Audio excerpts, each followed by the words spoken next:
Friends, welcome to AKV kitchen. இன்றைக்கி நம்ம கிச்சனில் என்ன பார்க்க போகிறோன்னு பார்த்தீங்கன்னா, அதாவது இப்போது ரொம்ப நல்லா வந்து எனக்கு கிடைக்கிறது வந்து அது என்ன சீனி கிழங்கு நாங்கள் சொல்லுவோம். இங்கே வந்து சக்கரவள்ளி கிழங்குங்காங்க. ஆனால் எங்கள் ஊர் சைடில் இது சீனி கிழங்கு தான் சொல்லுவோம். அதுதான் நம்ம இன்றைக்கி வாங்கியிருக்கோம். இது என்னென்னா, நான் வாங்கிட்டு இந்த மாதிரி கட் பண்ணி நல்லா வந்து பாயில் பண்ணி அவிச்சு எடுத்துட்டேன். குக்கரில் போட்டு நான் வந்து ஒரு விசில் விட்டு, அதாவது நீங்கள் ஒரு 3 விசில் விட்டு வேண்டியதில்லை, 2 விசில் நீங்கள் ஆஃப் பண்ணிடுங்க. சூப்பராக அவிஞ்சிரும். இதை மாதிரி எடுத்து வச்சுக்கோங்க. அப்படி இல்லை ஸ்டீமில் நீங்கள் வைக்கிங்கன்னா வச்சுட்டு, அதாவது இட்லி பாத்திரம் அந்த மாதிரி ஸ்டீமரில் வச்சிங்கன்னா குத்தி பாருங்கள், நல்லா வந்து குத்திடுச்சின்னு சொன்னால் ஈஸியாக அவிஞ்சிட்டுன்னு அர்த்தம். ஓகேங்களா? அது ஒரு 10 மினிட்ஸ் தான் ஆகும் உங்களுக்கு ஸ்டீமரில் வச்சிங்கன்னா. அந்த மாதிரி அவிச்சு எடுத்துக்கோங்க. இப்போ நம்ம அவிச்சு எடுத்தாச்சா, இதை என்ன பண்ண போகிறோன்னா, இந்த மாதிரி நல்லா ஸ்மாஷர் வச்சு, இந்த மாதிரி ஸ்மாஷர் இருந்தால் நல்லா போட்டு ஸ்மாஷ் பண்ணிக்கோங்க. நல்லா மசிச்சு எடுக்கணும், அவ்வளோதான். அப்படி இல்லைன்னா நீங்கள் மிக்சியில் போட்டு ஒரு இது வந்து போட்டு அடி அடிச்சு எடுத்துக்கோங்க. அப்படி இல்லை ரெண்டுமே முடியாதுன்னா கையில் வச்சு நல்லா போட்டு பிசைஞ்சு எடுத்துக்கோங்க. ஓகேங்களா? அவ்வளோதான், ஒன்றுமே இல்லை, ஒரு ஈஸியான வேலை. நல்லா இந்த மாதிரி நல்லா அவிச்சிட்டிங்கன்னு வச்சுக்கோங்க, ஈஸியாக உங்களுக்கு வந்துடும். அது மாதிரி ரொம்ப கொஞ்சம் அவியாமல் கல் மாதிரி இருந்துச்சுன்னா கொஞ்சம் கஷ்டமாக இருக்கும். இந்த மாதிரி நல்லா பார்த்துக்கோங்க. இப்போ நல்லா அவிஞ்சதுனால எனக்கு பார்த்தீங்களா அப்படி பச்சை உடனே எப்படி வந்துடுச்சுன்னு சொல்லிட்டு, அவ்வளோதான். இது கூட நம்ம இப்போ என்னெல்லாம் ஆட் பண்ண போகிறோன்னு பாருங்கள். ஒன்றும் இல்லை, இது ஒரு தடவை நீங்கள் கை கொஞ்சம் மசியாத இடம் கூட நல்லா மசிச்சு எடுத்துலாம். இந்த மாதிரி இருக்கணும். இப்போ நம்ம இது கூட என்ன ஆட் பண்ண போகிறோன்னா, 1 2 கொஞ்சம் மாதிரி இருக்குது பாருங்க. இந்த மாதிரி நல்லா மசிச்சு எடுத்துக்கோங்க. இது கூட ஒரு 1/2 கப் ரவை. இது வந்து நான் வறுக்காத ரவை தான் எடுத்திருக்கேன். நீங்கள் வறுத்த ரவைனாலும் சரி, வறுக்காத ரவைனாலும் சரி, இது கூட ஆட் பண்ணிக்கோங்க. கூடவே காய்ச்சின பால், நீங்கள் காய்ச்சின பால் வந்து ஒரு 1/4 கப் எடுத்துக்கோங்க. ஓகே, ஸ்வீட்டாக தான் இருக்குது இன்றைக்கி. நான் சாப்பிட்டு பார்த்தேன்.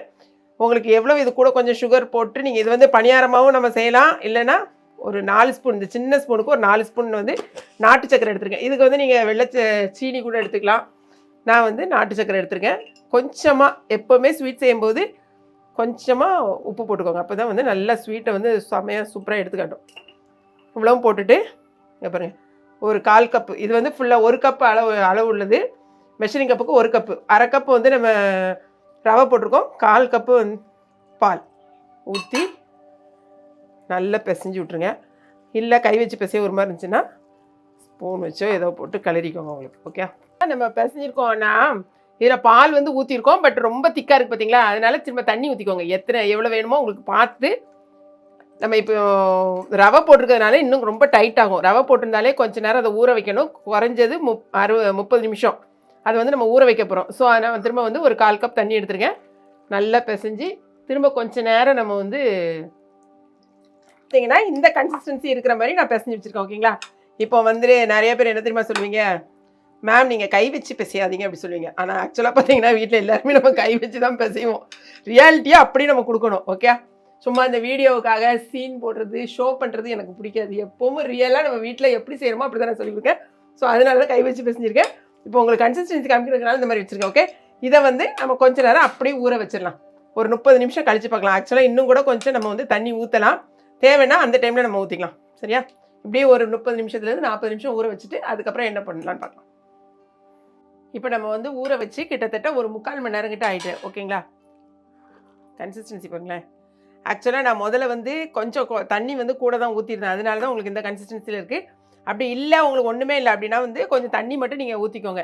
அதே மாதிரி சர்க்கரை அளவு வந்து உங்களுக்கு தேவையான அளவுக்கு பண்ணிக்கோங்க. எப்போவுமே நான் நாட்டு சர்க்கரை யூஸ் பண்ணேன். பட் எனக்கு கொஞ்சம் கம்மியாக தான் இருந்துச்சு. திரும்ப வந்து நான் 2 ஸ்பூன் நாட்டு சர்க்கரை நான் போட்டேன். பட் அது எல்லாத்தையும் லாஸ்ட்டில் டேஸ்ட் பார்த்து பார்த்தீங்களா 2 ஸ்பூன் நான் போட்டிருக்கேன். அதையும் உங்களுக்கு சொல்லிடுறேன். நாட்டு சர்க்கரை இல்லாமல் நீங்கள் வந்து சீனி போட்டிங்கன்னு வச்சுக்கோங்களேன், உங்களுக்கு நல்ல இனிப்பு கொடுக்கும். ஆனால் நாட்டு சர்க்கரை வந்து எப்போவுமே நீங்கள் வந்து 1 ஸ்பூன் சீனி போட்டிங்கன்னா அதுக்கு 2 ஸ்பூன் நாட்டு சர்க்கரை போகணும். அந்த மாதிரி ரேஷியோவில் போட்டால் தான் கொஞ்சம் நமக்கு ஸ்வீட் வரும். நான் கிட்டத்தட்ட நாட்டு சக்கரை வந்து ஒரு 5 ஸ்பூன் கிட்ட போட்டிருக்கேன்.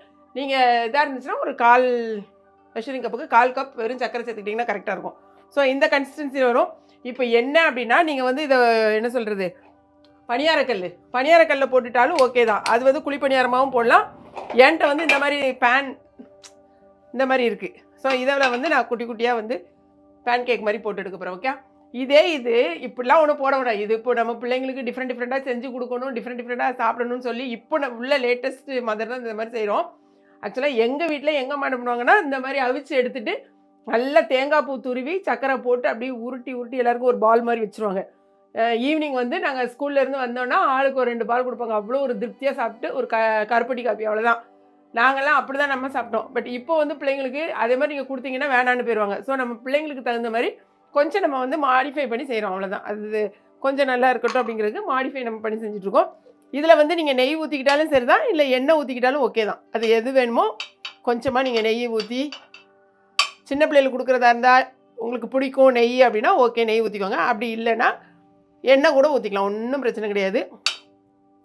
இது நீங்கள் பிள்ளைங்களுக்கு வந்து மார்னிங் டிஃபனாக கூட செஞ்சு கொடுக்கலாம். ஓகே, டிஃபனாவோ ஈவினிங் ஸ்நாக்காவோ அந்த மாதிரி எது வேணாலும் நீங்கள் பண்ணிக்கலாம். இப்போது நான் கொஞ்சம் நெய் ஊற்றிருக்கேன். இந்த கன்சிஸ்டன்சி இந்த இட்லி மாவு இதோட கொஞ்சம் கூட தண்ணி இருந்தால் கூட பரவாயில்ல. நான் இப்போ வந்து ஸ்டவ்வை சிம் பண்ணிக்கிட்டேன். ஒரு கரண்டி எடுத்துகிட்டு பாருங்க, இது கொஞ்சம் இந்த மாதிரி தான், ரொம்ப தட்டிலாம் விடக்கூடாது. நல்லா ஸ்டவ்வை சிம் பண்ணிக்கோங்க.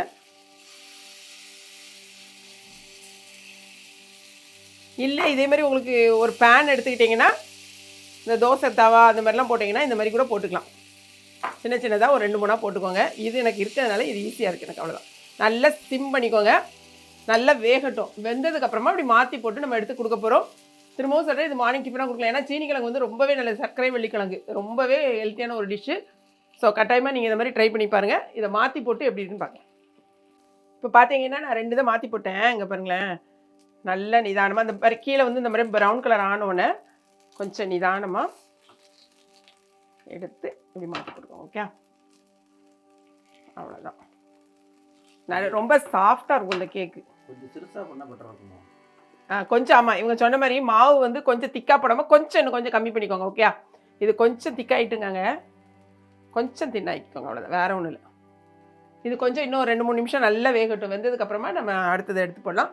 இது எல்லாத்தையுமே நம்ம செஞ்சிடலாம். சூப்பராக இருக்கும். பிள்ளைங்களுக்கு வந்து ஒரு 4 பீஸ் இந்த மாதிரி கொடுத்து விட்டிங்கன்னு வச்சுக்கோங்க, அழகாக பிள்ளைங்க இது நல்லா சாஃப்டாக இருக்கும். மேலே வந்து ரவை போட்டுருக்கிறதுனால ஒரு கிறிஸ்பினஸோட உள்ள நல்ல ஒரு சாஃப்டாக.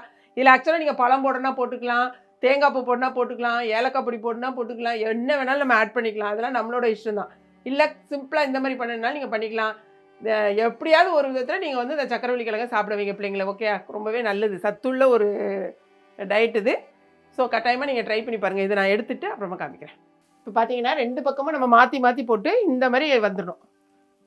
பாருங்கள் பார்க்க எப்படி இருக்குன்னு. சூப்பரான நம்மளுடைய பேன் கேக், சக்கரவள்ளி கிழங்கு செஞ்ச பேன் கேக் ரெடி ஆகிடுச்சு. இது ரொம்ப சாஃப்டாக இருக்கும். 2 பக்கமும் நல்லா இப்படி மாற்றி மாற்றி நீங்கள் போட்டு போட்டு எடுத்திங்கன்னா அழகான ஒரு ப்ரௌன் கலரில் சூப்பராக வந்துடும். நான் விட்டுட்டேன் பாருங்க, எப்படி இருக்குன்னு பாருங்க. இது கொஞ்சம் ஆறட்டும், டக்குன்னெலாம் வாயில் வச்சுட்டோன்னா அவ்வளோதான், செம சூடாக இருக்குது.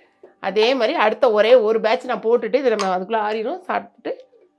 அதாவது நீங்கள் இது வந்து பிகினர்ஸாக இருந்தால் கூட இந்த மெத்தடில் நீங்கள் செய்யுங்க. நான் சொல்கிற மாதிரியே நீங்கள் செஞ்சீங்கன்னா உங்களுக்கு கரெக்டாக வரும். திரும்பவும் சொல்கிறேன், சர்க்கரை அதாவது ஸ்வீட்டு வந்து நம்மளுடைய டேஸ்ட்டுக்கு தகுந்த மாதிரி வச்சுக்கோங்க, அவ்வளோதான். ரொம்ப பெருசாக ஸ்ப்ரெட் பண்ணாத, கொஞ்சம் திக்காக சின்னதாக, கொஞ்சம் சின்னதாக கொஞ்சம் மாவு சின்னதாக சென்டர் மட்டும் கொஞ்சம். இல்லை இல்லை கொஞ்சம் எப்படி பண்ணிக்கலாம். பியுது எங்கே பிஞ்சிச்சு கொஞ்சோண்டு எப்போதும். எப்போ அது வந்து பனியாரக்கல்லை செஞ்சால் கொஞ்சமாக போடணும். பனியாரக்கல்லை இதை செய்யுங்க, ரொம்ப நல்லாயிருக்கும். கொஞ்சம் கொஞ்சமாக ஒரு அரை இது பனியாரக்கல்லை வச்சுங்க, அவ்வளோதான். அடுத்து நம்ம போட்டலாம். இப்போ சூடாக இருக்குமா? இப்போ நம்ம சாப்பிட்டு பார்த்துடலாமா? நல்லா வந்து ஃபஸ்ட்டு போட்டது நல்லா ஆறிடுச்சு. இது எப்படி இருக்குன்னு பாருங்களேன், அவ்வளோ ஒரு சாஃப்டாக. அப்படி பக்கத்தில் கம்மி அப்போ நல்லா தெரியும் எவ்வளோ ஒரு சாஃப்டாக பாருங்க. அப்படி பார்க்கும் போதே அப்படி பஞ்சு மாதிரி இருக்கா பிள்ளைங்களுக்கு.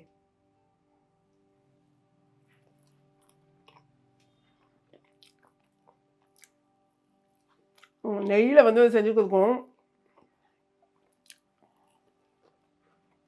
அதான் எனக்கு வந்து கரெக்டாக இருக்குது ஸ்வீட்டு. இதை விட நீங்கள் கூட கொஞ்சம் ஸ்வீட் சாப்பிட்றதா இருந்தாங்கன்னா கொஞ்சம் கூடவே போடலாம்.